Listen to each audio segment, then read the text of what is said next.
define. Okay, so these are both a part of the central nervous system. Remember that the nervous system is the way that our body maintains itself and interacts with the outside world.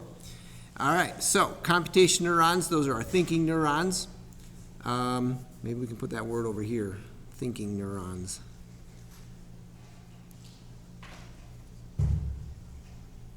There we go. So that's for thinking. Color that one in orange also then.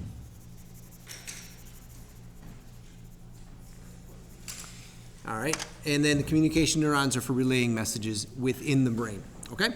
So both of these take place. The central nervous system is found only in the brain and spinal cord. Nice handwriting. All right. Need some more colors. I like the yellow for this one. All right.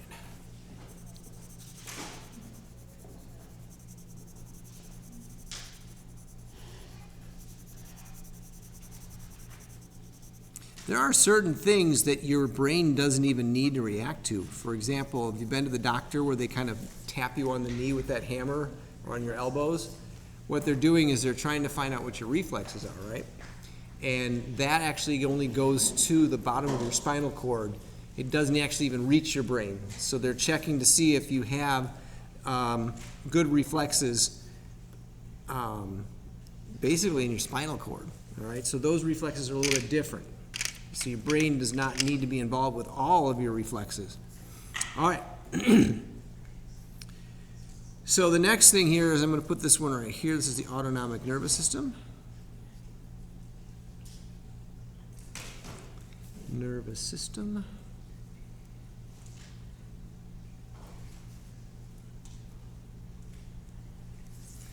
Your autonomic nervous system has a job of carrying messages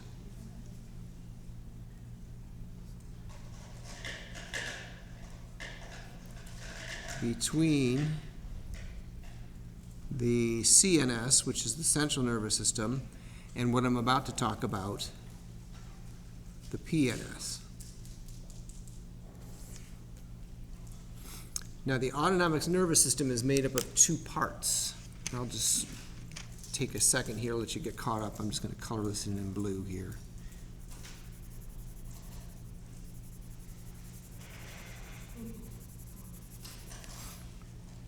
The autonomic nervous system has two main parts. The sympathetic and parasympathetic, which I'll write that down next. So it has two parts. One part is the parasympathetic.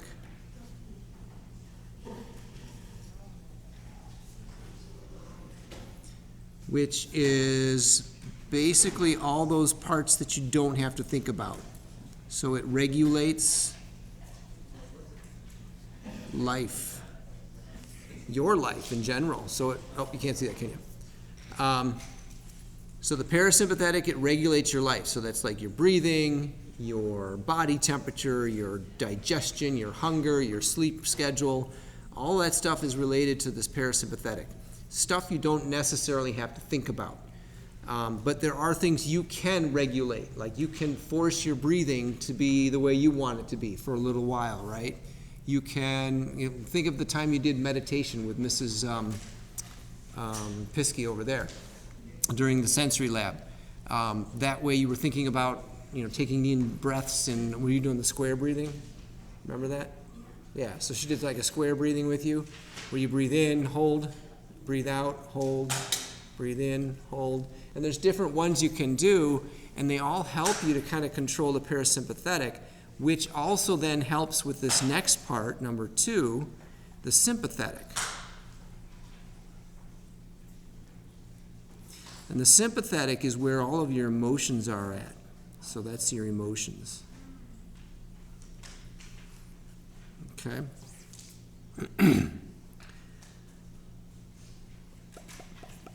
So these types of things can be somewhat automated. Your emotions, you just react to things sometimes, and parts of your brain are kind of in charge, which is the amygdala, which I think we've talked about a few times. So you will sometimes react emotions first before you realize what you're doing, and that's okay because that's part of your brain as it starts to grow and learn and connect everything up. Eventually, though, these things, like your emotions, will then go filter through the front part of your brain, which is the frontal lobe up here. And so it actually happens down around here to the frontal lobe, and your frontal lobe will then rationalize what's going on, and so you may not be so emotional, okay? Jumping off the gun when you get mad at your brother or sister, or crying at strange times. All right? So I will give these a yellow color again. Okay. So I'm gonna, is everybody good? I'm gonna turn this sideways. Hold on, okay.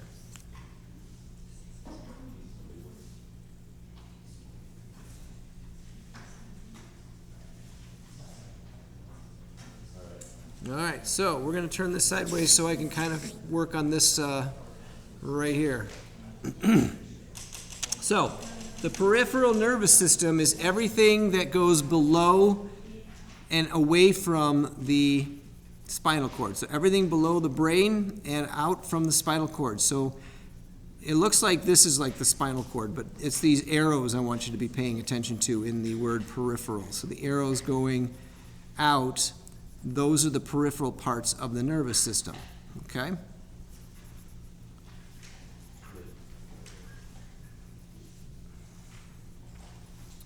Now, the peripheral nervous system deals with some different types of neurons. Now, I talked about neurons earlier when I said that your brain has a bunch of neurons in it for computation and for communication. There's other types of neurons as well. There are sensory neurons. Those are the ones that interact with the outside world. So, for example, if you can feel the pen or pencil you're holding in your hand right now, you can thank your sensory neurons. If you remember from the lab, we were taking the pencil tip and putting on the inside of our wrist to try to find those cold sensors. Those are neuron endings. Those endings are right there. Pain sensors, you poke yourself in the wrist, or you fall down and scrape your knee and you feel pain. Those are pain. If I push lightly, I can feel, or I can just kind of like, I can kind of brush my skin. I can feel that. That's for light touch, but you also have, if you push, there's another type of sensor that's a little deeper that picks up deeper pushes or more pressure.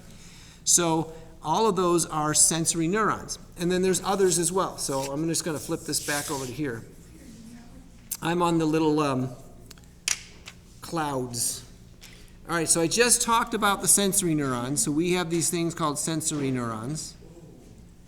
They pick up the senses. Your eyes are basically big neurons. Okay, you got the optic nerve. That's a nerve or a neuron that goes to your brain, and you sense things from seeing, hearing from your ears, taste from your taste buds. All of these things are sensory neurons. Okay, how the information goes back and forth.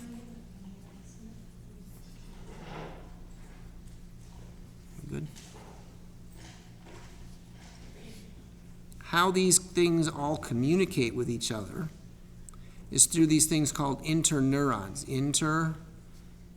Interneurons. Interneurons are the communication devices of the peripheral nervous system. So we had communication neurons in our brain, and that talks to the different lobes in our brain, right? We have these interneurons that will relay messages to the brain from the peripheries, okay? So they'll bring them into the spinal cord.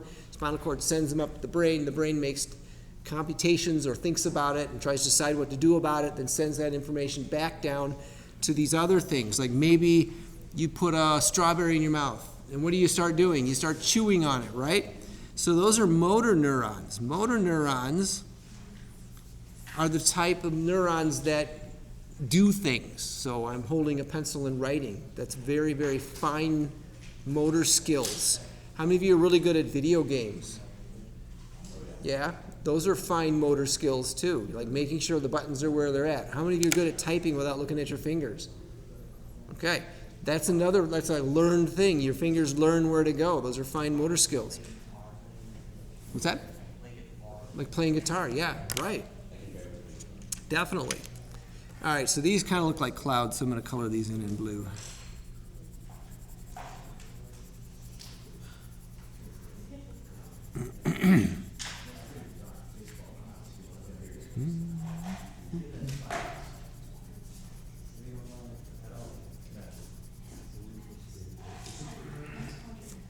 Wow. Throw my pen. All right, and so the interneurons, they kind of communicate to and from the brain. I forgot one little arrow there. We good? Oh, did I miss somebody? Did I miss you? Maybe. Oh, sorry, man.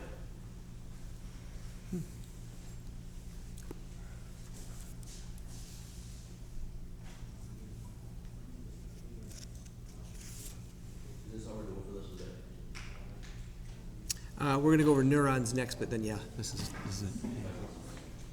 Neurons aren't quite over that. You can't read something like that. Sorry, I missed you.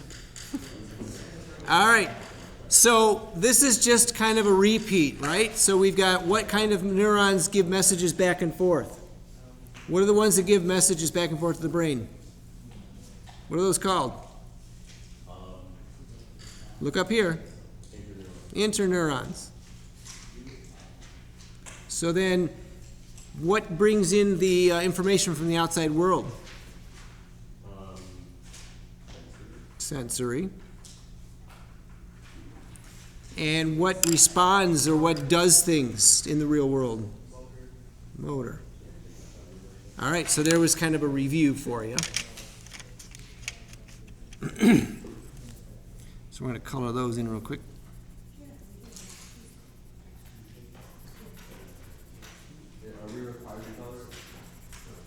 Yep. Listen, guys, it does help to remember things. Like if I was to give you a test on this, maybe I will. I don't know. If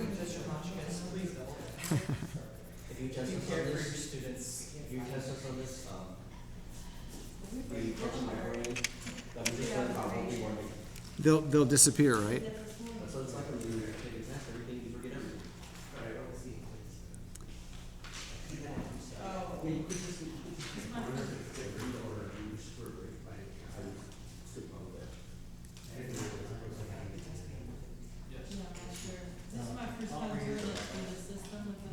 Okay, so I put a bunch of arrows in there too. Oops, sorry. So, just a quick review. Interneurons, they bring messages to the brain. Sensory neurons bring in information from outside world to the interneurons to the brain. The brain then decides what to do. Either it's going to do some kind of motor response or maybe nothing at all.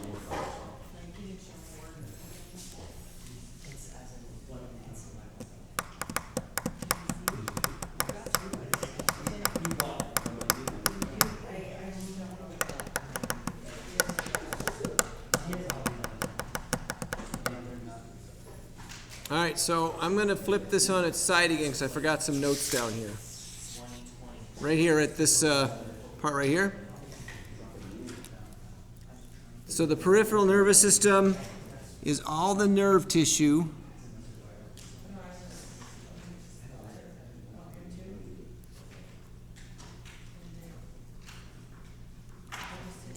found outside the brain and spinal cord.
All right, over here, just another kind of a review. So what communicates back and forth with the brain and the spinal cord? Are they communication neurons?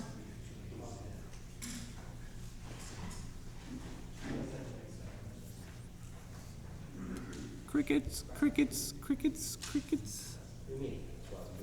So this box here, interneurons. Remember, those are the things that interact with the nervous system. Interneurons bring in stuff from sensory neurons. Oops, I can spell. Let me try that again. Yeah, I just had a brain fart. That happens. I know. The only thing I don't have on this side is those motor neurons. You don't always have to have a motorized response to something, okay?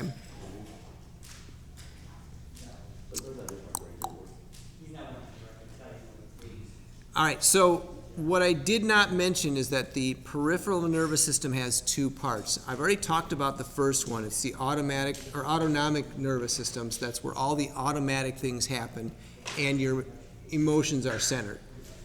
The rest of it is called the sensory somatic nervous system, and that's going to be over here. So I'll be putting that in this spot in just a second. I'm going to color these in and give you a second to get caught up.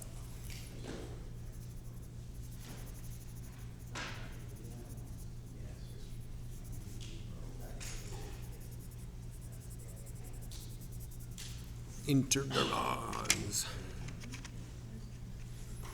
All right. So the second part of the nervous system, first remember, was the autonomic nervous system. This is of the peripheral part, is the sensory somatic. Too far, huh? There we go. Sensory somatic nervous system. This includes things like your senses and your motor responses.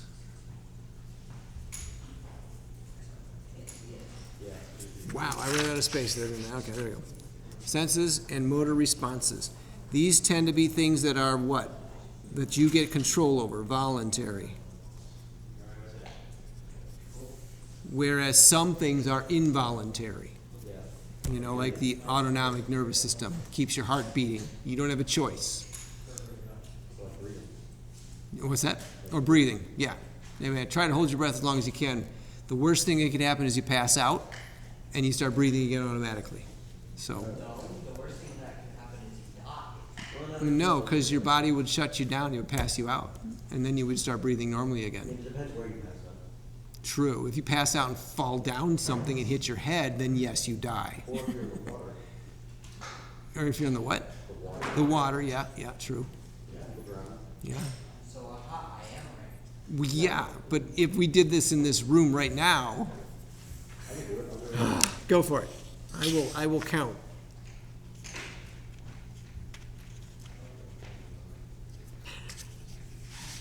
I'll let him go. He won't, because your body won't let you. Okay. So you have the words at the bottom too. Don't forget those need to be all prettied up. And if you're complaining about having to color this once, check out all of the keys. They're all colored by me. Except for one. I forgot, except for Renee's, or Mrs. Enders's, sorry. But this, who are you today? Someone asked for reading. Oh, you're Rini, that's right, I remember. But this is the third time I've done this year. We didn't do this last year, but I did this in the past with my other schools. This is my design. I made this. I was here last year, but we didn't do the brains last year. Not like this anyway. There you go. It's not beautiful, but it's done. All right, so make sure you got that all done. do not